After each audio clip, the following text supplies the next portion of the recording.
तो उसके बाद क्वेश्चन नंबर 6। क्वेश्चन नंबर 6 ऐसा है, explain why 7 into 11 into 13 plus 13 and 7 into 6 into 5 into 4 into 3 into 2 into 1 plus 5 are composite number। अभी यहाँ पे ये जो दो चीजें दी हुई है, ये हमको चेक करना है कि ये दोनों कंपोजिट नंबर है।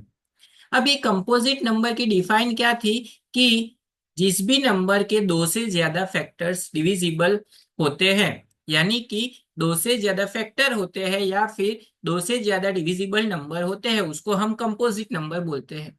एंड दूसरी डिफाइन उसकी ऐसी थी कि वो जो डिविजिबल नंबर है वो वन एंड इटसेल्फ, दोनों के अलावा ही होना चाहिए। तो यहाँ पे यही हमको चेक करना है। सबसे पहले ये देखिए, सबसे पहला नंबर दिया हुआ है 7 into 11 into 13 plus 13। ये एडिशन में है, इन दोनों में से हम कॉमन ले सकते हैं। 13 कॉमन ले लिया तो अंदर क्या बचा, 7 into 11 प्लस यहाँ से 13 निकल गया तो 1 बचा। सो 13, 77 हो जाएगा ये, +1 यानी कि 78। सो 13 into 78, 78 को फैक्टराइज करेंगे तो 13 into 78 का हो जाएगा 13 into 6।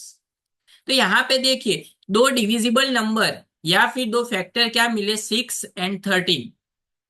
जो ये नंबर है उसके इटसेल्फ एंड वन नहीं है। इसका मतलब ये हुआ कि ये जो नंबर है वो कौन सा नंबर है, कंपोजिट नंबर है। सिंपल था। उसके बाद दूसरा ये नंबर दिया हुआ है, तो यहाँ पे भी आपको सेव करना है। 7 into 6 into 5 into 4 into 3 into 2 into 1 + 5। तो इन दोनों में से कॉमन ले लेते हैं 5, तो अंदर क्या बचा, 7 into 6 into 4 into 3 into 2 into 1 + 1। इसका मल्टीप्लिकेशन करेंगे तो हमको मिलेगा 5 into 1008 + 1, यानी कि ये हो जाएगा 5 into 1009। एंड 1009 जो है वो क्या है, प्राइम नंबर। तो यहाँ पे दो डिविजिबल नंबर मिले, 5 and 1009, जो कि वन एंड इटसेल्फ के अलावा के नंबर है। तो इसका मतलब ये हुआ कि ये भी नंबर जो है वो क्या है, कंपोजिट नंबर है। कंपोजिट नंबर की दो डिफाइन होती है, पहली जिसके दो से ज्यादा फैक्टर होने चाहिए, मोर देन 2 फैक्टर्स।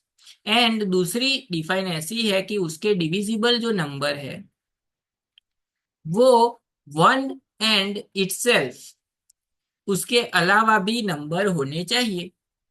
तो यहाँ पे हमने ये दूसरी वाली जो कंडीशन है वो चेक की है कि वन एंड इटसेल्फ के अलावा नंबर है, यानी कि 6 and 13 है, एंड यहाँ पे 5 and 1009 है।